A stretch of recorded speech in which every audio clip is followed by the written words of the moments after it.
तो आइए शुरुआत करने जा रहा हूं आज की पहली बड़ी खबर के साथ। और पहली बड़ी खबर है पप्पू यादव फिर जेल में और आज कोर्ट में फूट फूट कर रो पड़े। खतरे में जान और जेल में पप्पू यादव परेशान। आज उन्हें कोर्ट में सबसे पहले पेश किया गया। सांसद पप्पू यादव को कई दिन से जेल में है। पुलिस वैन में पप्पू यादव को कोर्ट लेकर पहुंचा गया। पुलिस का कहना है कि देखिए गेट नंबर 1 इसी गेट से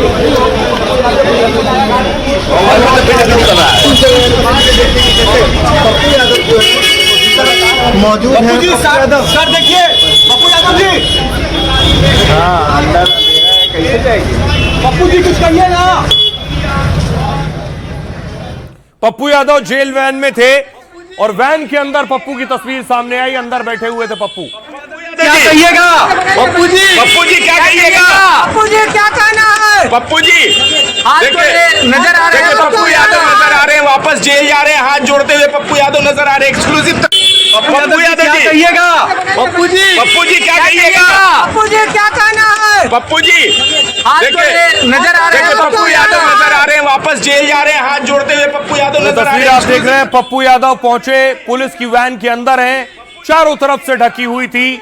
बीच में जो जाल थे उसी से वीडियो बनाया गया। पप्पू दोनों हाथ जोड़े वैन के अंदर बैठे हुए थे। एक्सक्लूसिव पप्पू यादव क्या जी कहिएगा पप्पू जी? पप्पू जी क्या कहिएगा? पप्पू जी क्या कहना है? पप्पू जी देखिए नजर आ रहे हैं, पप्पू यादव नजर आ रहे हैं, वापस जेल। और दूसरी तरफ पप्पू की रिहाई के लिए प्रोटेस्ट हो रहा था। उनकी गिरफ्तारी के खिलाफ प्रदर्शन हो रहा था। कांग्रेस प्रोटेस्ट कर रही थी पप्पू यादव के लिए। पप्पू यादव को रिहा करो। जुल्मी जब जब जुल्म करेगा सत्ता के हथियारों से चप्पा चप्पा गूंज उठेगा इंकलाब के नारों से।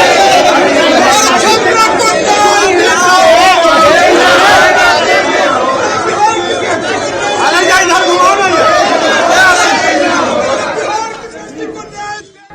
दूसरी तरफ पप्पू यादव को फिर जेल भेज दिया गया।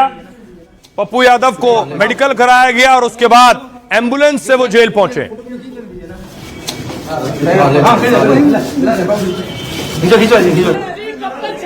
पप्पू जी सरकार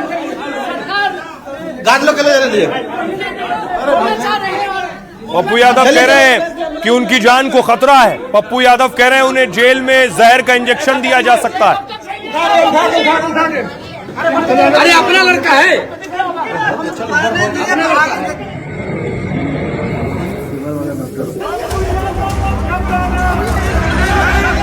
मुझे शंका है कि ये लोग मरवा रहे हैं। यहाँ से सीधा न्यायालय ही जाऊंगा, इनके थाना नहीं। मनसा है उसको जान का मारने का, मनसा है उसको मारने का। इंस्पेक्टर है, उसके कमर में रिवॉल्वर था, वो गोली में चला सा। एकदम गलत हो सकता है, कभी भी हो सकता है। क्या सांसद पप्पू यादव की जान खतरे में है? क्या जेल में कोई पप्पू यादव को मारने की साजिश रच रहा है? आखिर पप्पू यादव को ऐसी क्या जानकारी मिली कि वो अदालत में फूट फूट कर रो पड़े और कहने लगे कि जेल में मेरी हत्या हो जाएगी? आखिर बार बार पप्पू यादव के साथ ही क्यों, और पप्पू यादव को ही क्यों खत्म करना चाहता है? 4 दिन पहले जब पप्पू यादव गिरफ्तार हुए थे उसी दिन से भारी बवाल और सवाल शुरू हो गए। सालों पुराने जिस केस में पप्पू यादव की गिरफ्तारी हुई थी उसमें उन्हें जमानत मिल गई, लेकिन 2 और केस खुले और पप्पू यादव की रिहाई अटक गई। मतलब पप्पू यादव को अभी जेल में ही रहना होगा। पप्पू यादव सांसद हैं, मामले में जेल में हैं। आज उन्हें कोर्ट लाया गया, कोर्ट में पेश किया गया। देखिए कोर्ट में क्या हुआ। कटघरे में पप्पू यादव थे। 4 दिन पहले जिस केस में सांसद पप्पू यादव की गिरफ्तारी हुई, 31 साल पुराने उस मामले में पप्पू यादव को जमानत मिल गई आज। लेकिन इसके बाद भी पप्पू यादव को जेल से रिहाई नहीं मिली, क्योंकि पप्पू यादव को 2 और केस में कोर्ट से जमानत नहीं मिली है। इस केस की सुनवाई बुधवार को होगी, तब तक फिर जेल में रहेंगे, बेउर जेल में। कोर्ट में सुनवाई के दौरान पप्पू यादव मौजूद थे, व्हीलचेयर पर आए और खबर है कि जैसे ही जज ने उन्हें 1 दिन जेल में रहने का आदेश दिया, पप्पू यादव जज के सामने भावुक हो गए, फूट फूट कर रोने लगे। कहा पटना पुलिस हमारे साथ साजिश और बदसलूकी कर रही है। मुझे पटना पुलिस पर बिल्कुल भरोसा नहीं है। जेल के अंदर कोई इंजेक्शन देकर मुझे और मेरी जान ले सकता है। जहर का इंजेक्शन मुझे जेल में दिया जा सकता है।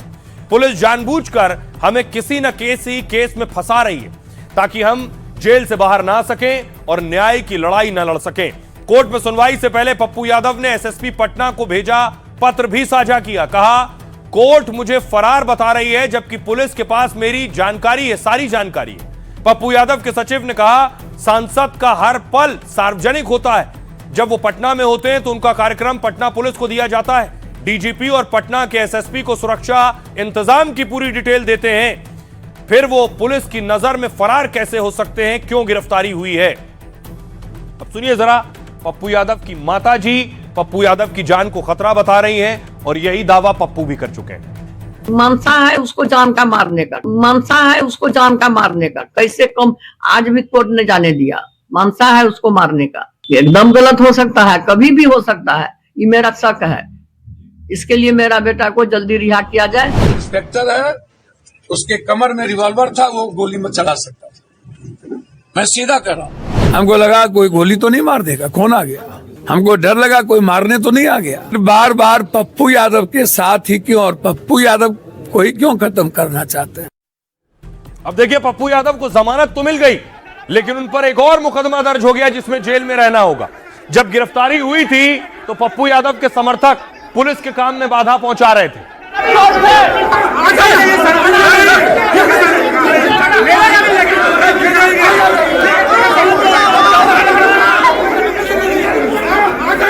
ये जो तस्वीर देख रहे हैं, पुलिस ने इस मामले में भी पप्पू के खिलाफ एक्शन लिया है और साथ ही साथ पुलिस के साथ पप्पू की बहस भी हो रही थी। पुलिस का कहना है पप्पू काम में बाधा पहुंचा रहे थे। हम लोग ही जाऊंगा एज ए लॉ, हम लोग लॉ के अनुसार ही नहीं, लॉ के अनुसार। अब देखिए, पप्पू पर दो और केस बढ़ गए हैं। कौन से वो केस हैं? दरअसल पप्पू यादव को जिन दो केस में अभी जेल में रहना होगा, उनमें से एक 4 दिन पहले 6 फरवरी को ही दर्ज हुआ है। जब पुलिस पप्पू यादव को गिरफ्तार करने उनके पटना आवास गई थी, तब पप्पू यादव और उनके समर्थकों ने गिरफ्तारी का विरोध किया था। समर्थकों ने भारी हंगामा किया था और पप्पू यादव ने पुलिस से बहस की थी। सरकारी काम में बाधा डालने पर बुद्धा कॉलोनी थाने में एक और मुकदमा दर्ज हो गया। पप्पू यादव के खिलाफ दूसरा केस 8 साल पुराने एक प्रदर्शन को लेकर है। बिहार में बिजली की कीमत और परीक्षा लीक को लेकर उन्होंने प्रदर्शन किया था। आरोप है कि सड़क जाम कर पप्पू यादव ने ट्रैफिक इंतजाम बिगाड़े थे। तब पटना के कोतवाली थाने में पप्पू यादव पर केस दर्ज किया गया था। पुलिस ने इन दोनों मामलों में पप्पू यादव की पुलिस रिमांड की मांग की। अदालत ने पुलिस की यह मांग खारिज कर अगले दिन सुनवाई को कहा है और तब तक पप्पू यादव को न्यायिक हिरासत यानी जेल भेज दिया गया है। सुनिए जरा, पप्पू वकील क्या कह रहे हैं पप्पू यादव के। पप्पू आज रात बेऊर जेल में रहेंगे। उनके मामले में जो 552/1995 का जो केस था, जिसमें इनको पुलिस ने 83 निर्गत करके रातों रात जबरदस्ती उठाई थी, उस केस में आज न्यायालय ने बेल दे दिया है। बुद्धा कॉलोनी थाने मामले में फिलहाल न्यायिक हिरासत में रहेंगे। तो आज उसमें उन्होंने दिखाया कि इस केस में भी इनको हम प्रोड्यूस कर लेते हैं, तो उनमें प्रोडक्शन का लगा दिया गया है। तो वो जो 72 बुद्धा कॉलोनी थाना में जो केस हुआ 26 में, उसमें बेल के बिंदु पर कल सुनवाई हम लोग करवाएंगे। तो पप्पू यादव को मेडिकल कराने के बाद वापस बेऊर जेल भेज दिया गया। वो तस्वीरें सामने आई जब एम्बुलेंस के जरिए पप्पू यादव पटना के बेऊर जेल उन्हें ले जाया गया। ये तस्वीरें देख रहे हैं, एम्बुलेंस पहुंची है जेल के अंदर।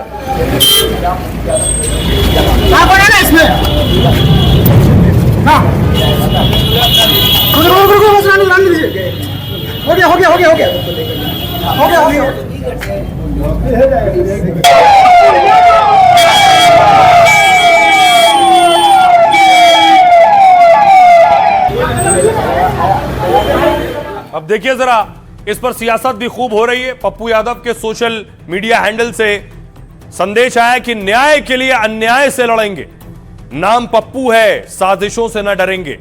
तेजस्वी यादव कह रहे हैं, तुम जमीन पर जुल्म लिखो, हम आसमां में इनकलाब लिखेंगे और जितनी लंबी जेल तुम्हारी, कितनी लंबी जेल तुम्हारी देख लिया है, देखेंगे। जब सत्ता के स्वार्थ और डर में लोग मुंह पर ताले लगाए थे, तो अकेला पप्पू यादव सड़क से सदन तक इनकलाब लिख रहा था। चिराग पासवान कह रहे हैं, कोई दोषी किसी कीमत पर बख्शा नहीं जाएगा और कोई बेगुनाह है तो उस पर आंच भी नहीं आएगी। एनडीए सरकार बदले की भावना से काम नहीं करती है, वो सांसद हैं, बिना सबूत के उन पर कार्रवाई नहीं हुई होगी। मनोज झा कह रहे हैं, ठीक है, देश में कानून अपना काम करता है, लेकिन 31 साल पुराने केस में अब क्यों कार्रवाई हुई है? क्या इसलिए कि वो बच्चियों के न्याय की आवाज उठा रहे थे? आप अपराधी हैं और सांसद हैं तो क्या बच जाएंगे? रामकृपाल यादव कह रहे हैं, मंत्री बिहार के, आपने अपराध किया है तो कानून तो काम करेगा ही। अजय राय कह रहे हैं, पप्पू यादव जन नेता हैं, लगातार जीतने वाले सांसद हैं, बिहार सरकार उन्हें जानबूझकर फंसा रही है। नित्यानंद राय केंद्रीय मंत्री कह रहे हैं, सरकार न किसी को फंसाती है न किसी को बचाती है, देश में कानून का राज है और जो भी कानून तोड़ेगा उस पर कार्रवाई तो होगी, इसमें बदला कैसा? सुनिए, इस पर सियासत खूब हो रही, क्या कह रहे हैं सियासतदान? अपने राजनीतिक लाभ के लिए इनको पप्पू जी की इतनी चिंता हो रही है। बहरहाल सब जानते हैं कि आपके खाने के दांत अलग, दिखाने के दांत अलग हैं। आप सिर्फ और सिर्फ राजनीति इस विषय पे करना चाह रहे हैं। गिरफ्तारी करने का जो तरीका अपनाया है वो मैं किसी कीमत पर उसका समर्थन नहीं कर सकता। कानून अपना काम करता है, बात अलग, लेकिन 32 साल पुराने केस में जिसका कोई संज्ञान नहीं है, ये क्या करे थे सरकार? 20 बरस से कर क्या रही थी? इसी दिन के लिए बचा कर रखी थी क्या? हमारे ऊपर आपराधिक केस रहेगा, हम बचे जाएंगे, सरकार के हैं इसलिए। जो भी अपराधी रहेगा, अपराध करेगा, कानून अपना काम करेगी। अपराधी है आप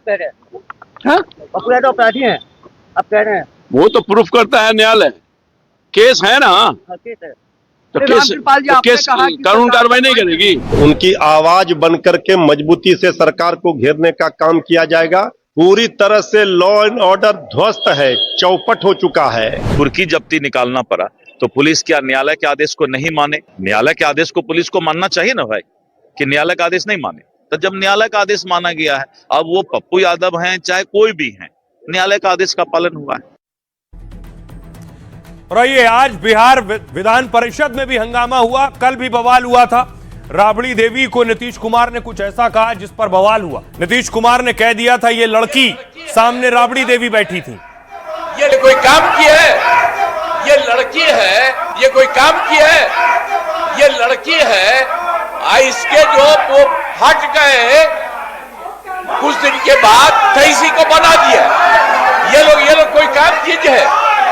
ये लोग, अरे ये लोग। और इस पर आज सदन में फिर बवाल हो रहा था, हंगामा हो रहा था और सबको, बवाल करने वालों को बाहर कर दिया गया मार्शल बुलाकर। आप आसन की तरफ रहिए, आप बाहर जाए, आप लोग बाहर जाए, दिन भर के लिए बाहर जाए। मार्शल को आदेश दिया जाता है कि सबको आउट कीजिए। दिन भर के लिए सस्पेंड किया गया, मार्शल को बुला के आउट कीजिए, सबको आउट कीजिए, ले जाइए, पकड़ के ले जाइए। सारे लोकतांत्रिक मर्यादाओं के आपने भंग किया है। चलिए आगे।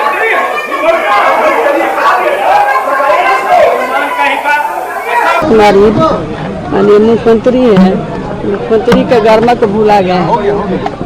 को तो कौन लड़का लड़की के देखते कि हर सदन में बोलते हैं, बाहर भी बोलते हैं, लड़का लड़की ऐसे करता है, वही भाषा बोलते हैं। हम लोग का भी किया गया है, हम लोग को बाहर सुनवाई नहीं हुआ, इस पर तो हम लोग बाहर जाएंगे। जब आदेश से आदेश मिल गया कि बाहर जाइए तो बाहर जाए, बाहर आ गए 12 घंटा के लिए। देखिए, एक है भौजाई, एक है देवर, और महीना भी है माघ का। तो देवर भौजाई के छीटा काशी पर किसी दूसरे को उस पर टिप्पणी करना ये शोभा नहीं देता है। सदन में भी देवर भौजाई चल रहा है अब सवालों पर। अब भाई भौजाई जब बोलेगी तो देवर का काम है कुछ बोलना। मुख्यमंत्री बोल रहे हैं, माइक जो है बंद कर दिया गया, यानी गाइड कहीं और से हो रहे हैं। पीछे लोग बैठे रहते हैं कि अब मत बोलिए, लाइन काट दो। ये तो दिखाता है कि भाई बहुत कमजोर मुख्यमंत्री है। बिहार सरकार के एक मंत्री जिनका व्यवहार आज किसी टपोरी से कम नहीं था, पॉकेटमार की तरह वो कार्य कर रहे थे। आप लगातार गाली का प्रहार कर रहे थे, मैडम राबड़ी देवी को आप गाली दे रहे थे, हम लोगों को गाली दे रहे थे, यह स्वीकार नहीं। की बात कर रहे हैं, कौन पहलवान है? कौन चीज है जो है? क्या है? गामा पहलवान है, गामा पहलवान है, क्या है? कहीं पहलवानी का कुछ कोर्स किया? आज लड़ना है, पहलवानी करना है तो पहलवानी से भाग रहे हैं हम क्या इनसे? और ये खबरों में आगे बढ़ते हैं। आज की एक और बड़ी खबर है, अब आपको लिए चलता हूं कैसे योगी ने बड़ा ऑर्डर दे दिया है बंगाल पर, बाबरी की तैयारी और योगी की खरी खरी। दरअसल आपको याद होगा 6 दिसंबर को मुर्शिदाबाद में हुमायूं कबीर, जो पहले ममता के विधायक थे, बाहर कर दिए गए, उन्होंने बाबरी के लिए लोगों को बुलाया, लोग ईंट लेकर पहुंचे थे। उस बाबरी का काम कल से शुरू होने जा रहा है। दूसरी तस्वीर देखिए, वहां खुदाई का काम चल रहा है, जेसीबी लगाई जा चुकी है, तेजी से काम हो रहा है।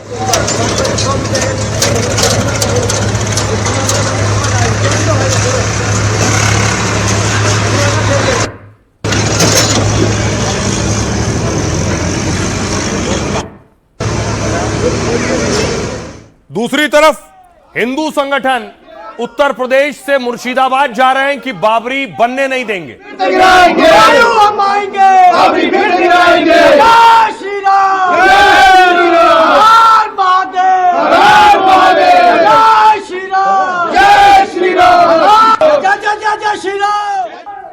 दूसरी तरफ बाबरी के लिए ईंट आ चुकी है, सीमेंट आ चुका है, कल से जोर शोर से काम शुरू होने जा रहा है।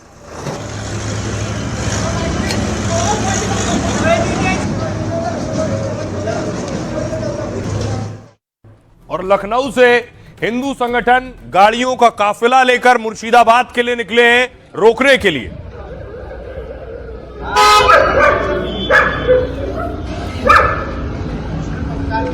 बन गया ना मंदिर अयोध्या में, कोई संदेह है? जो मुख्यमंत्री उर्दू के खिलाफ था वो कयामत की बात कर रहा है। जो कयामत के दिन आने का सपना देख रहे हैं, ऐसे ही सड़ गल जाएंगे, कभी वो दिन आने वाला नहीं है।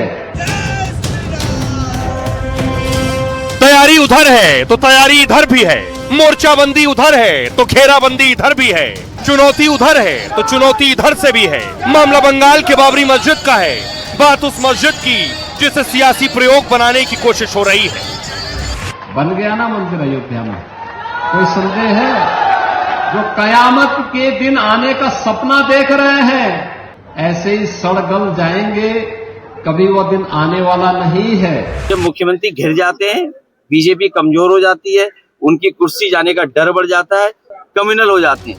हुमायूं कबीर ने दिन तय कर रखा है, वक्त भी तय है, सामान पहुंच रहा है, मेहमानों को न्योता दे दिया है, फावड़ा चलेगा और बाबरी मस्जिद का निर्माण शुरू हो जाएगा। दूसरी ओर हिंदू संगठनों ने ऐलान कर दिया है कि हुमायूं हम आएंगे, बाबरी फिर गिराएंगे।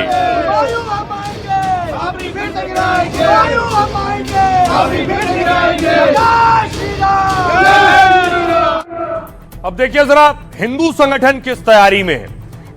मुर्शिदाबाद में कल से शुरू हो रहा है काम, और उससे पहले हिंदू संगठनों ने देश भर से मुर्शिदाबाद कूच का ऐलान किया है। लखनऊ में विश्व हिंदू रक्षा परिषद के कार्यकर्ता पूरी तैयारी के साथ जमा हुए।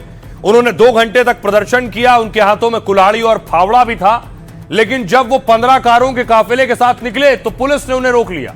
कार्यकर्ताओं ने कहा हम बाबर के नाम से मस्जिद का निर्माण नहीं होने देंगे, और अगर जरूरत पड़ी तो मुर्शिदाबाद में कब्र खोदने का काम करेंगे। कार्यकर्ताओं का नारा है हुमायूं हम आएंगे, बाबरी फिर से गिराएंगे। विश्व हिंदू परिषद, विश्व हिंदू रक्षा परिषद का दावा यह है कि 15,000 कार्यकर्ता मुर्शिदाबाद पहुंच रहे हैं। उत्तर प्रदेश के अलग अलग जिलों से अलग अलग टीम रवाना हो रही, मध्य प्रदेश और दिल्ली से भी कार्यकर्ता मुर्शिदाबाद कूच कर रहे हैं। हिंदू संगठनों की आपत्ति मस्जिद से नहीं है बल्कि बाबरी नाम से है। सुनिए जरा अब हिंदू संगठन के कार्यकर्ता क्या कह रहे हैं। जाएंगे वहां पे, अपनी संख्या में पहुंचेंगे, और जो इस हिसाब से वो हिंदू मुसलमान राइट्स वहां कराने की कोशिश कर रहे हैं उसको रोकेंगे। आप बाबर के नाम पे ना बनाइए, आप कलाम साहब के नाम पे बनाइए। आप इतने अच्छे अच्छे लोग मुस्लिम लीडर्स रहे हैं, मुस्लिम इतने अच्छे लोग रहे, उनके नाम पे बनाइए। एक एक ईंट हम खुद जाके रखेंगे। योगी जी ने हम सबको समझाया कि बटोगे तो कटोगे, तो ना हम बटेंगे ना हम कटेंगे, और हमारी एकता है और हम पहुंचेंगे और रोकेंगे। तो हिंदू संगठन ये मांग कर रहे हैं। दूसरी तरफ हुमायूं कबीर भी पीछे हटने को तैयार नहीं। पश्चिम बंगाल में चुनाव है, चुनाव से ठीक पहले बाबरी का ऐलान और कल से उसके निर्माण की शुरुआत, और उनकी तैयारी है कि तेजी से निर्माण शुरू हो जाए।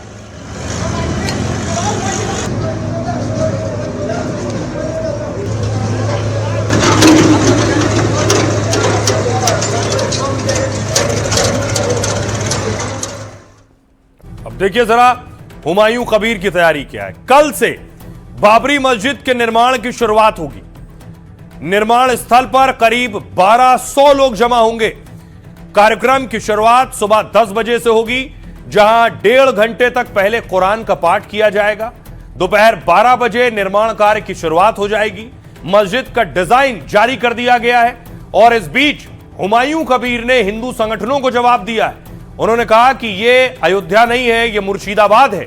हुमायूं कबीर टीएमसी से निकाले गए विधायक हैं। उन्होंने मुर्शिदाबाद में बाबरी मस्जिद बनाने का ऐलान किया और बेलडांगा इलाके में 6 दिसंबर को इसकी आधारशिला रखी थी। उस कार्यक्रम में 2 लाख से ज्यादा लोग की भीड़ जुटी थी। बाबरी के नाम पर मस्जिद का लगातार विरोध भी हो रहा है और हुमायूं कबीर लगातार पलटवार कर रहे हैं।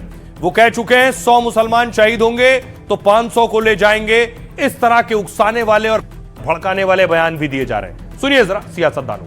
बन गया ना मंदिर अयोध्या में, कोई संदेह है?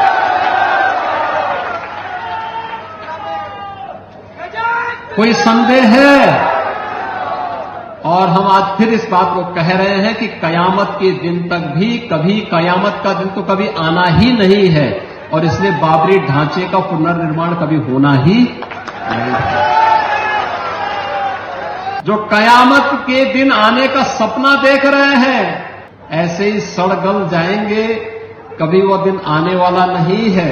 अरे देखिए ना, यहाँ का तो प्रशासन है, पुलिस वाला है, मेरा सारे लोग है, वो क्या आके कुछ करने चाहिए तो करके दिखाइए।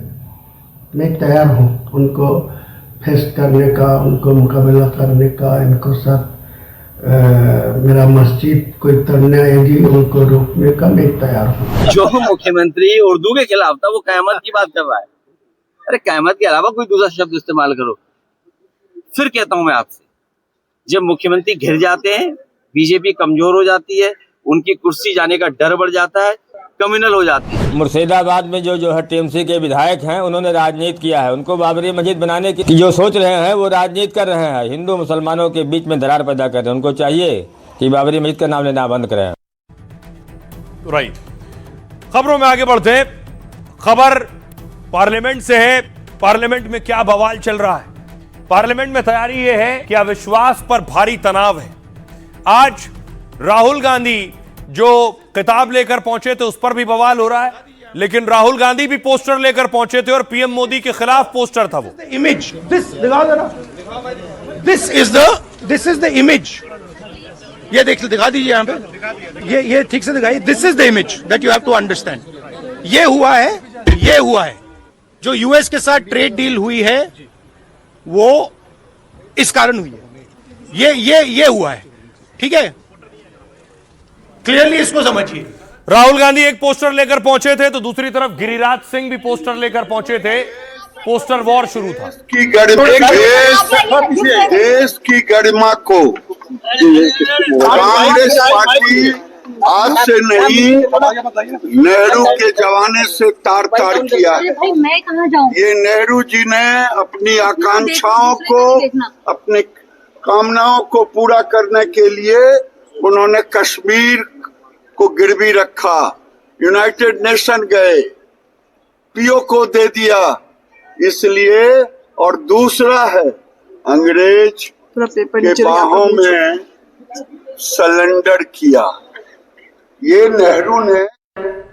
सरकार ने भी विपक्ष को जवाब देने के लिए आज एक वीडियो जारी किया कि प्रधानमंत्री को रोकने के लिए कैसे विपक्ष ने साजिश की। महिला सांसदों को प्रधानमंत्री नरेंद्र मोदी की कुर्सी तक भेजा षड्यंत्र के तहत। देखिए पीएम मोदी जहां बैठते हैं वहां महिला सांसद पहुंच रही हैं पोस्टर लेकर। एक ये तस्वीर है, ये थोड़ी दूर की तस्वीर थी, लेकिन आज ये किरण रिजिजू ने वीडियो जारी किया है, ट्वीट किया इसे।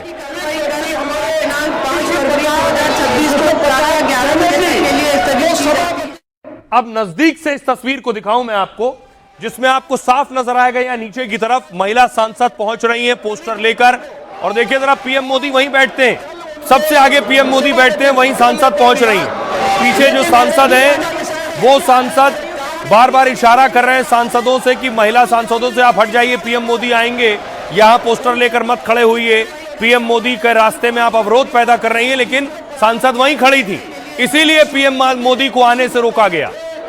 उनके ऊपर कागज फाड़ करके फेंके गए, बड़ा सोच समझ करके एक दलित व्यक्ति को, और कल उनको सभापति का मौका दिया। देखिए उसके बाद बाद गिरिराज सिंह आते हैं। गिरिराज ने हाथ जोड़े सांसदों के कि आप यहां से चली जाइए, प्रधानमंत्री मोदी का भाषण होना है। सांसद समझाते रहे, लेकिन विपक्ष की महिला सांसद पोस्टर लेके पीएम मोदी की कुर्सी के आगे खड़ी रही। उनके ऊपर कागज फाड़ करके फेंके गए। बड़ा सोच समझ करके एक दलित व्यक्ति को, और इस पर बाकायदा स्पीकर ओम बिरला साहब ने कहा था, उन्होंने प्रधानमंत्री मोदी को रोका कि उन्हें नहीं आना चाहिए, कोई अप्रत्याशित घटना हो जाती। विपक्ष उनके खिलाफ अविश्वास प्रस्ताव लाने की तैयारी में। इस पर आज स्पीकर ओम बिरला साहब अपनी कुर्सी पर नहीं थे, वो नहीं आए, लेकिन दूसरी तरफ विपक्ष ने अविश्वास प्रस्ताव तैयार कर लिया है। अविश्वास प्रस्ताव तो विपक्ष ने तैयार कर लिया, लेकिन जरा इसकी तारीख देखिए। ऊपर तारीख लिखी है 2026 का साल है, और नीचे देखिए जरा, नीचे हर जगह 2025 लिख रखा है, यानी तारीख ही गलत लिख दी है और अविश्वास प्रस्ताव तैयार कर लिया है। उसके बाद आज भी कोशिश की किरण रिजिजू ने कि सदन चले फिर से, वो सांसदों को से कोशिश करते रहे उन्हें मनाने की। हाथ जोड़ के मैंने कहा है कि बजट का डिस्कशन शुरू हो चुके हैं, नाम भी पुकारे हैं, शशि थरूर जी का नाम पुकार चुका है। वो अपना बजट स्पीच को शुरू करने से सारा सदस्य, अलग अलग पार्टी के जितने मेंबर्स। अब देखिए जरा बवाल क्या है। विपक्ष ने स्पीकर के खिलाफ अविश्वास प्रस्ताव पेश कर दिया, मतलब विपक्षी सांसद ओम बिरला को हटाने का प्रस्ताव लाए। लोकसभा में यह प्रस्ताव कांग्रेस सांसद गौरव गोगोई ने पेश किया है। इस प्रस्ताव में विपक्ष के 118 सांसदों के हस्ताक्षर भी हैं। विपक्ष का आरोप है कि स्पीकर सदन में पक्षपात कर रहे हैं और विपक्ष की आवाज को दबाया जा रहा है। राहुल और विपक्षी नेताओं को बोलने का मौका नहीं दे रहे हैं। यह आरोप लगाकर लोकसभा महासचिव को नोटिस दिया गया। दूसरी तरफ स्पीकर ओम बिरला ने लोकसभा में न जाने का फैसला किया है। आज दिन भर लोकसभा की कार्रवाई में ओम बिरला नहीं दिखे। खबर है कि विपक्ष के नोटिस पर स्पीकर ने बड़ा कदम उठाया है। जब तक अविश्वास प्रस्ताव पर सदन में चर्चा नहीं हो जाती और फाइनल फैसला नहीं होता है, वो स्पीकर की कुर्सी पर नहीं बैठेंगे। संसद में अविश्वास प्रस्ताव पर चर्चा 9 मार्च को हो सकती है। क्या अगले 27 दिन तक ओम बिरला साहब स्पीकर की कुर्सी पर नहीं दिखेंगे? सुनिए जरा, आरोप लगा कि महिला सांसद पीएम को रोकना चाह रही थी, क्या कह रही? ये लोग साजिश कर रहे हैं। अगर किसी तरीके से, जैसे वो उन्होंने जो है अध्यक्ष जी के ऊपर कागज मार के फेंके और उधर जो है उनके टेबल पर चढ़कर जो है उन पे लिटरली जो है उन पे अटैक किया, लेकिन इस तरह की स्थिति अगर प्रधानमंत्री जी के साथ करते हैं तो उसकी क्या गारंटी है कि उनके हाथों से पेपर नहीं छीने जाएंगे, उनके मुंह पे पेपर नहीं मारे जाएंगे। जब वो उनकी सीट्स पे खड़ी है तो उनको धक्का मुक्की नहीं होगी। हमें इस चीज की गारंटी चाहिए। ये सांसदों का, महिलाओं का अपमान है। मैं फिर कहूंगी कि ये स्पीकर साहब के कौन सा इंटेलिजेंट था जिसमें पुलवामा पहलवान का अटैक तो नहीं मालूम चला, सदन के भीतर पार्लियामेंटेरियन से प्रधानमंत्री को खतरा। आज से अब पहली बार सुन रहे हैं, वो भी 56 के सीने के साथ। और जिस तरह कहा गया कि बताइए सांसद लोगों को प्रधानमंत्री, मतलब सांसदों से प्रधानमंत्री को मतलब खतरा है, मतलब इतनी बड़ी बात। ये कब खड़ी थी आप ये बताइए मुझे। ये हाउस कंप्लीट हो गया है, हाउस सदन की कार्रवाई निरस्त हो गई है, उसके बाद बात हो रही थी, इसलिए महिला सांसद वहां खड़ी थी। ये इस तरह के भ्रम भारतीय जनता पार्टी फैलाए ना। वैसे भी भारतीय जनता पार्टी महिलाओं के विरुद्ध है। जिस पार्टी का मोटो है सबका साथ सबका विश्वास, आज उस पार्लियामेंट के स्पीकर साहब का ना ही तो सबका साथ है ना ही सबका विश्वास है, और इसी पार्लियामेंट में प्रधानमंत्री सुरक्षित नहीं है, तो स्पीकर का विश्वास नहीं रहा पार्टीज का और प्रधानमंत्री साहब सुरक्षित नहीं रहे, तो क्या कहाँ पे जा रही है डेमोक्रेसी? आपको जो भी अपनी आवाज उठानी है, हम शांति से भी तो उठा सकते हैं। क्यों हमको वेल में जाके हमको चिल्लाना है या फिर ट्रेजरी बेंच के पास ऐसे एकदम से जाना है? उसमें तो आदमी को अनकंफर्टेबल महसूस होगा ही। मेरी यही कहना है कि हमको जो भी है, हमको शांति से हमको काम करना चाहिए। और जो नियम है, अगर ये नियम है कि अनपब्लिश्ड बुक, जो मेजर नरवाने की बात हो रही है, बुक की अगर नहीं हम बात कर सकते हैं तो फिर हमको उसके अनुसार चलना चाहिए। अब सवाल ये है कि ये लड़ाई सीधे स्पीकर तक चली गई। स्पीकर को हटाने तक चली गई, उनके खिलाफ अविश्वास तक चली गई। लेकिन क्या विपक्ष साथ है? देखिए जरा इस पर क्या कह रहे हैं किरण रिजिजू। उन्होंने कहा कांग्रेस को अपने सांसदों के सबसे घटिया बर्ताव पर गर्व है। अगर हमने सभी बीजेपी सांसदों को नहीं रोका होता और महिला सांसदों को कांग्रेस सांसदों का सामना करने देते तो संसद में हालात बहुत बिगड़ सकते थे और हमने संयम दिखाया है। वर्षा गायकवाड़ कह रही हम किसी पर हमला करने नहीं गए थे। क्या पीएम एक बैनर की वजह से डर गए या फिर वो एक किताब लेकर डर गए और हम पर बेबुनियाद इल्जाम लगाए जा रहे हैं? दिलीप जायसवाल कह रहे हैं सबसे ज्यादा झूठ और अफवाह तो राहुल गांधी फैलाते हैं, कांग्रेस को उनके खिलाफ अविश्वास प्रस्ताव लाना चाहिए। अरविंद सावंत कह रहे हैं लोकसभा स्पीकर सत्ता और बीजेपी के दबाव में न चाहते हुए भी वो हमारी आवाज दबा रहे हैं, इसलिए हमें अविश्वास प्रस्ताव लाना पड़ा है। रवि किशन कह रहे हैं विपक्ष रोज नए नए ड्रामे क्यों करता है, आखिर उन्हें साफ कहना चाहिए कि प्रधानमंत्री मोदी से गुस्सा है।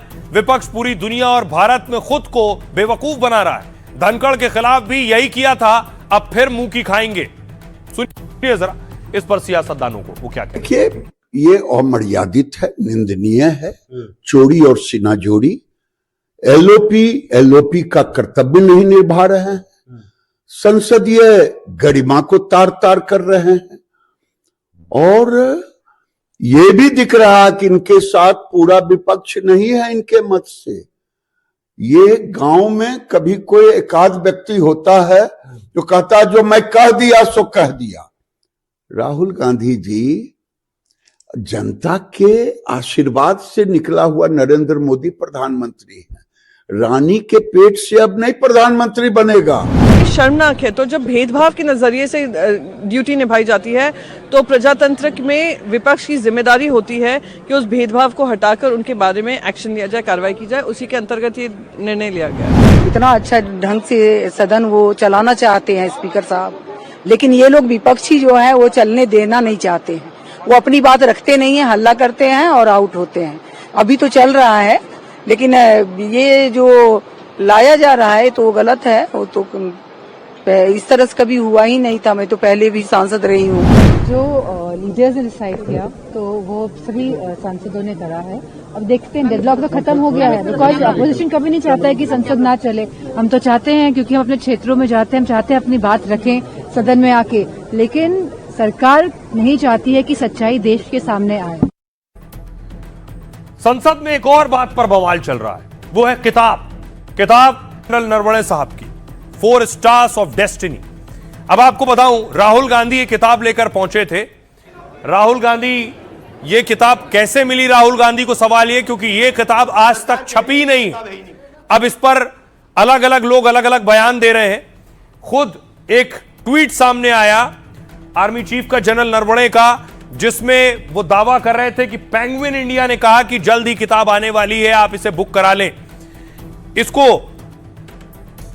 इसको दिखाकर यह दावा किया गया किताब आ गई है, लेकिन आज खुद जनरल नरवणे साहब ने क्या कहा यह आपको बताऊं।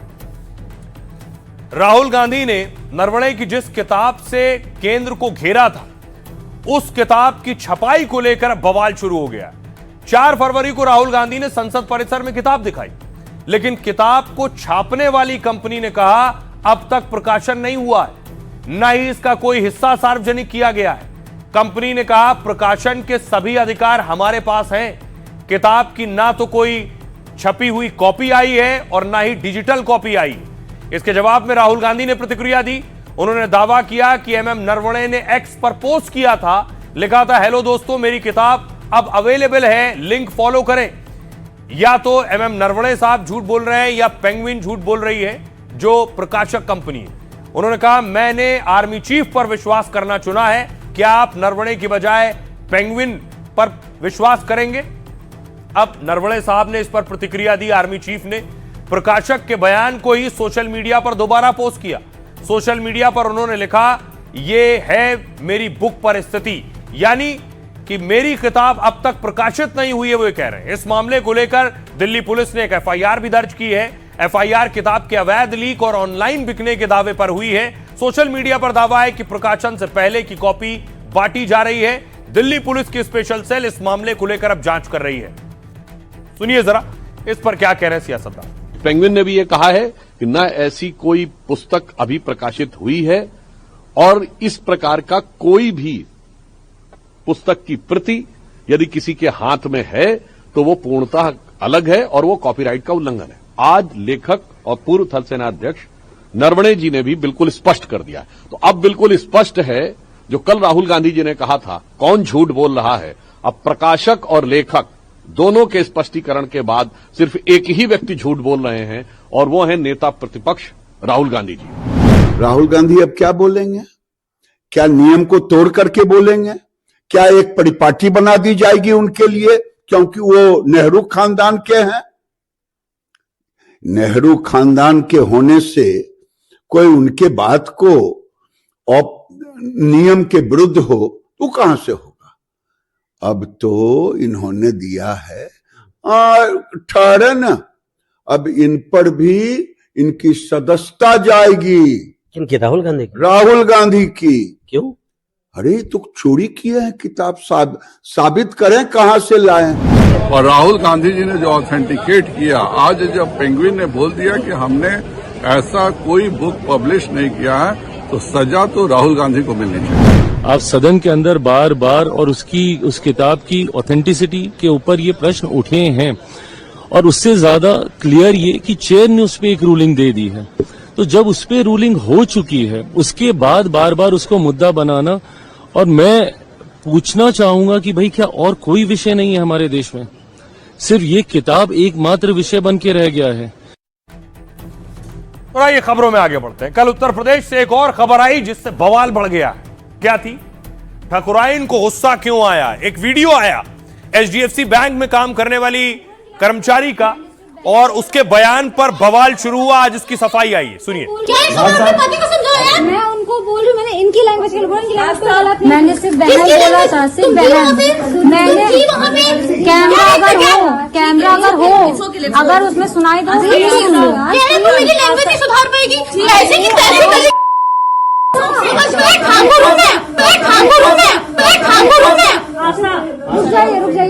ठाकुर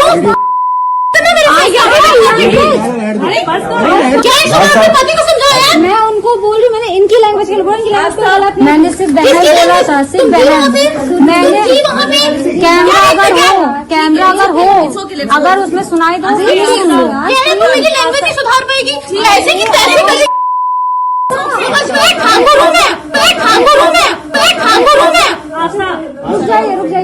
ठाकुर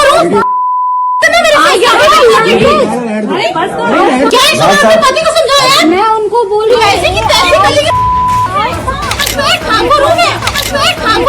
मैं छत्री हूँ और मुझे इस बात पे गर्व है। मैं ठाकुर हूँ, मैं छत्राणी हूँ, मुझे इस बात पे गर्व है। यूपी की ठाकुराइन को गुस्सा आया, वो भी ऐसा कि दुनिया देखती रह गई। सैकड़ों से हजारों और हजारों से लाखों, देखते देखते ठाकुराइन भी वायरल, ठाकुराइन का गुस्सा भी वायरल। मैं ठाकुर हूँ, मैं छत्राणी हूँ, मुझे इस बात पे गर्व है। किसी ने ठाकुराइन की कड़क मिजाजी को हनक से जोड़ा तो किसी ने जाति वाले अहंकार से, तो कोई इसे सत्ता और सिस्टम से जोड़कर देखने लगा। बात बढ़ती गई, तब ठाकुराइन का गुस्सा पिघलता गया। उन्हें समझ आ गया कि कुछ गड़बड़ तो है। उन्होंने फिर वीडियो बनाया और बोली उकसाया ना होता तो वो ना होता। ठाकुराइन का अंदाज थोड़ा नरम तो हुआ, लेकिन ठाकुराइन तो आखिर ठाकुराई ठहरी। मैं काम कर रही हूँ, मैं गवर्नमेंट के लिए काम कर रही हूँ, मैं देश के लिए काम कर रही हूँ, लेकिन क्या मेरा आत्मसम्मान नहीं है?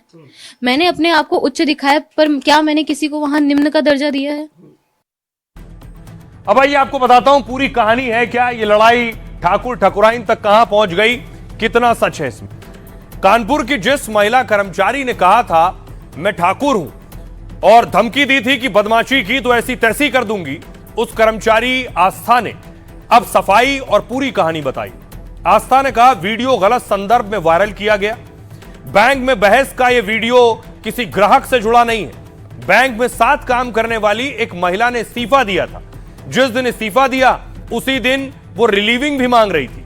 उसकी ननद भी सुबह से ब्रांच में ही थी और बार बार लेटर मांग रही थी। बार बार परेशान करने पर उनसे मेरी थोड़ी बहस हो गई, जिसके बाद वो अपने भाई यानी साथी कर्मचारी के पति को लेकर आ गई। बैंक का समय खत्म होने के बाद महिला कर्मचारी के पति आए, बैंक में वो मेरी डेस्क पर आकर सबके सामने अभद्रता करने लगे। कहा मैं तुम्हारी अकड़ और सारी गर्मी निकाल दूंगा। मेरी जाति पूछी और सबक सिखाने की धमकी देने लगे। उसने अपमान किया और उकसाया।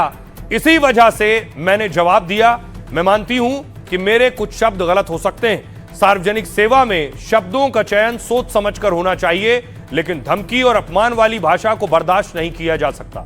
वीडियो को जातिवाद का मुद्दा बनाकर गलत तरीके से पेश किया जा रहा है। मैं अपने बयान पर कायम हूं, मैं ठाकुर हूं और मुझे इस बात का गर्व है। सुनिए जरा आस्था सिंह अब क्या कह रही है। अगर मुझसे पूछा जाएगा कि तुम किस जाति को हो जो इतनी अकड़ है, तो मुझे अपने आप को बताना पड़ेगा। मुझे कुछ भी इसमें शर्मिंदगी नहीं है कि मैं छत्री हूँ। मैं छत्री हूँ और मुझे इस बात पे गर्व है। ऐसी क्या बात उन्होंने आपसे कह दी कि इतना गुस्सा आ गया आपको? क्या ऐसी नौबत आ गई? सर, उन्होंने मुझसे सीधे आकर के कहा था कि मैं तुम्हारी गर्मी निकाल दूंगा, मैं तुम्हारी हेकड़ी खत्म कर दूंगा। मैं प्रेस में हूँ और मैं तुम्हारी सारी हेकड़ी निकाल दूंगा। महिला कांस्टेबल बुलाऊंगा, तुम्हें जेल कराऊंगा। मैं काम कर रही हूँ, मैं गवर्नमेंट के लिए काम कर रही हूँ, मैं देश के लिए काम कर रही हूँ, लेकिन क्या मेरा आत्मसम्मान नहीं है? मैंने अपने आप को उच्च दिखाया, पर क्या मैंने किसी को वहाँ निम्न का दर्जा दिया है? मैं ठाकुर हूँ, मैं छत्राणी हूँ, मुझे इस बात पे गर्व है और आज भी है। तो आइए ठाकुर ठाकुराइन से आगे बढ़ते हैं और अब एक और पाकिस्तान की बात करते हैं। वो भी अपने आप को क्या समझता है, क्या समझता था और घुटने टेक दिए। महामुकाबले से पहले सरेंडर कर दिया है। जैसे ही खबर आई कि पाकिस्तान भारत के खिलाफ खेलने को तैयार है, सारी हेकड़ी पानी में निकल गई। अब देखिए यही हाल होने वाला है मैदान पर भी। पाकिस्तान की पिछले 10 दिनों से चल रही नौटंकी खत्म हो गई। आईसीसी और बीसीसीआई के सामने पाकिस्तान को सरेंडर करना पड़ा। पाकिस्तान अब भारत के खिलाफ कोलंबो में मैच खेलेगा। आईसीसी के आगे पाकिस्तान का पूरा गेम प्लान ध्वस्त हो गया। दरअसल पाकिस्तान ने बांग्लादेश के कंधे पर रखकर बंदूक चलाई, लेकिन पाकिस्तान का यह निशाना चूक गया। जिस बांग्लादेश के नाम पर वो 10 दिन से बॉयकॉट का ड्रामा कर रहा था, उसी बांग्लादेश ने पाकिस्तान को घुटने टेकने पर मजबूर कर दिया। आईसीसी ने प्लान के तहत बांग्लादेश को भी पाक के साथ बैठक में बुलाया। आईसीसी ने बांग्लादेश के खिलाफ कोई कड़ा एक्शन नहीं लिया। बांग्लादेश पर ना कोई सजा, ना कोई आर्थिक जुर्माना लगाया। बांग्लादेश का राजस्व हिस्सा भी सुरक्षित रहेगा। साथ ही बांग्लादेश को आईसीसी इवेंट की मेजबानी भी मिल सकती है। पाकिस्तान बांग्लादेश को न्याय दिलाने का झंडा उठा रहा था। आईसीसी के कदम से उसका बांग्लादेश वाला प्लान फेल हो गया। आईसीसी ने बांग्लादेश के जरिए पाकिस्तान को मैसेज भिजवाया। बांग्लादेश क्रिकेट बोर्ड के अध्यक्ष ने पाक से मैच खेलने की अपील की है। इसके बाद पाकिस्तान के पास खेलने के अलावा कोई और विकल्प नहीं था। दरअसल पाकिस्तान ऑपरेशन सिंदूर की मार का बदला लेना चाहता है। भारतीय खिलाड़ियों के हाथ न मिलाने से बेइज्जती महसूस कर रहा था और इसी वजह से उसने आईसीसी के सामने हाथ मिलाने तक की शर्त रखी थी, लेकिन आईसीसी ने उसकी कोई शर्त नहीं मानी है। इसके बाद भी पीसीबी चीफ मोहसिन नकवी ने मैच खेलने की बात मान ली है। पाकिस्तान सरकार की तरफ से मैच के लिए हरी झंडी मिल गई है। श्रीलंका के राष्ट्रपति सीधे पाक मंत्री को फोन कर उन्होंने समझाया। यूएई क्रिकेट बोर्ड पाकिस्तान से फैसला बदलने को कहा था उसने। इसके बाद पाकिस्तान पर अलग थलग पड़ने का खतरा मंडरा रहा था और पूरे विवाद की जड़ मुस्तफिजुर रहमान के बैन पर हुई डील है।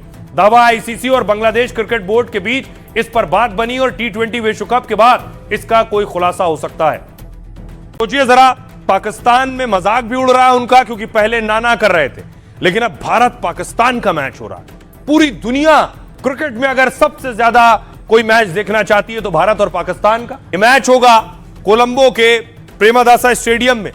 लेकिन आपको बताऊं, अब कोलंबो की दौड़ बढ़ गई है। पहले यह था कि मैच नहीं होगा तो क्या होगा, अब मैच होगा तो फ्लाइट का टिकट देखिए महंगा हो गया, किस रेट में मिल रहा है। भारत पाकिस्तान मैच के ऐलान के बाद कोलंबो के हवाई किराए में उछाल आ गया है। कोलंबो के लिए दिल्ली और मुंबई से टिकट 8 गुना ज्यादा हो गया है। 15 फरवरी को मैच के लिए नॉन स्टॉप फ्लाइट का किराया सोचिए 1 लाख रुपए से ज्यादा है। श्रीलंकन एयरलाइंस का किराया भी 75,000 के करीब पहुंच गया। ये आज है, कल और ज्यादा होगा। यह कीमत कम है क्योंकि जब तक फ्लाइट पहुंचेगी मैच खत्म हो जाएगा। एयर इंडिया की नॉन स्टॉप फ्लाइट का किराया 1 लाख रुपए से ज्यादा है। मुंबई से कोलंबो का सामान्य किराया अमूमन 10,000 से 16,000 रुपए के बीच होता है, जो अभी 1 लाख हो गया है। 14 फरवरी का भी यही हाल है। अप्रैल में मुंबई से कोलंबो की फ्लाइट का किराया इतना ही है, लेकिन मैच की वजह से फ्लाइट का किराया आसमान पर पहुंच गया। और इतना ही नहीं, कोलंबो में होटल के किराए में भी उछाल आया है। 3 से 5 स्टार होटल के कमरे का किराया 1 लाख पार कर चुका है। पाकिस्तान के मैच खेलने के ऐलान के बाद कीमतें अचानक बढ़ गई हैं। सुनिए जरा, पहले मैच को लेकर ना था, अब हाँ हो गया है। सियासतदान क्या कहते हैं? हम क्रिकेट के तो पक्ष में हैं, लेकिन दुनिया में भारत ऊंचा दिखाई दे। मैं तो पाकिस्तान पे तरस आता, पाकिस्तान पे तरस इसलिए आता है, चाहे खेल का मैदान हो, चाहे जंग का मैदान हो, ये हर जगह मार खा रहा है।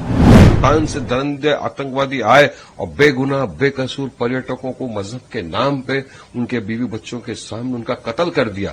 भारत देश ने ऑपरेशन सिंदूर किया, एक डेलीगेशन भेजा विश्व में जिसने जाके पाकिस्तान की पोल खोल के रख दी, बता दिया कि पाकिस्तान किस तरह आतंकवादी गतिविधियों को समर्थन करता है। फिर भी कुछ चुनिंदा रुपयों के लिए भारत ने पाकिस्तान के साथ मैच खेला ना।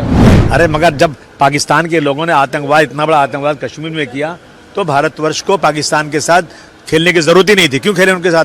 और वो जो पैसा कमाया उन्होंने उससे, वो आतंकवाद में खर्च कर रहे हैं, खुलेआम बोल रहे हैं लोग। हमारी बीसीसीआई में प्रॉफिट के ऊपर और कोई इंटरेस्ट नहीं है। देश हित को ताक पर रखकर वो प्रॉफिट को देख रहे हैं। ये शर्मनाक, इतने सारे मैचेस खेल लिए ऑपरेशन सिंदूर के बाद, कब भी जीत कर है, वो कब भी चोरी कर लिया पाकिस्तान ने, और फिर भी आप खेलने को उत्सुक हो, तो शर्म। और आइए खबरों में आगे बढ़ते हैं। आज की एक और बड़ी खबर है अजित पवार के प्लेन क्रैश से जुड़ी। अजित पवार का प्लेन क्रैश क्या साजिश थी? प्लेन क्रैश हादसा है, साजिश? आज ये कोई बाहर का आदमी नहीं, अजित पवार के परिवार का आदमी कह रहा है। ये क्रैश की तस्वीरें आप देख रहे हैं, और रोहित पवार ने आज बाकायदा प्रेझेंटेशन दिया है। ते तिथं टील झालं आणि दुर्दैव 11 सेकंदात ते खाली आपल्या सगळ्यांना पडलेला तो स्फोट झालेला त्या ठिकाणी बघायला मिळाला। म्हणजे हा सगळा अजित पवार की मौत को साजिश बताया है। और क्या दावा किया है रोहित पवार? अजित पवार के प्लेन क्रैश को लेकर अजित के भतीजे रोहित पवार ने सवाल उठाए। अजित पवार के भतीजे रोहित पवार ने इसको लेकर बाकायदा एक प्रेजेंटेशन दिया। इसमें रोहित पवार ने साजिश की आशंका जताई। उन्होंने सवाल उठाए। पहला सवाल, रोहित ने कहा है दुर्घटना नहीं, 100% साजिश है। विदेशी एजेंसी से जांच करने की मांग की है। दूसरा, एक राजनीतिक सलाहकार को दादा हटाने वाले थे, क्या सबूतों को मैनेज किया जा रहा है? तीसरा सवाल, कैप्टन सुमित कपूर कथित तौर पर नशे में थे या नहीं, इसकी जांच की जाए, उनके खिलाफ भी शिकायतें थी। और कैप्टन सुमित कपूर के खिलाफ कई व्हाट्सएप चैट्स मौजूद हैं। चौथा सवाल, टेक ऑफ से पहले पायलट आकर क्यों बदला गया? सुमित कपूर को जिम्मेदारी किसके कहने पर दी गई? पांचवा सवाल, विमान का सबसे महत्वपूर्ण सुरक्षा सिस्टम हादसे के वक्त बंद था। स्टॉल वार्निंग सिस्टम पायलट को सतर्क करता है। छठा सवाल, कॉकपिट वॉइस रिकॉर्डर यानी सीवीआर में कोई बातचीत रिकॉर्ड क्यों नहीं हुई? केवल आखिरी समय में ओह नो की आवाज क्यों सुनाई दी? सातवां सवाल उनका, पायलटों पर जल्दबाजी का दबाव था क्योंकि उन्हें अगली उड़ान के लिए पटना जाना था। यह सुरक्षा के साथ गंभीर लापरवाही है। आठवां सवाल उन्होंने उठाया, पायलट 11 नंबर रनवे पर उतरने की इजाजत क्यों मांग रहा था जबकि पायलट को 29 नंबर रनवे पर उतरने को कहा गया था? और नवां सवाल, वीएसआर के खिलाफ मामला दर्ज हो, जो एविएशन कंपनी थी। 2023 में वीएसआर कंपनी का विमान क्रैश हुआ था, इसकी जांच रिपोर्ट कहां है? ये सवाल अजित पवार के भतीजे ने उठाए। सुनिए क्या कह रहे हैं। अजित दादांचा जो एक्सीडेंट होता, अजित दादा के साथ जो हुआ वो महज एक हादसा था या कोई साजिश? ये सवाल आज हर व्यक्ति के मन में है। मुझे भी संदेह है अजीत दादा के साथ साजिश हुई है। अपना और अपनों का बहुत बहुत ख्याल रखिए। रुक रहे हैं ब्रेक के लिए।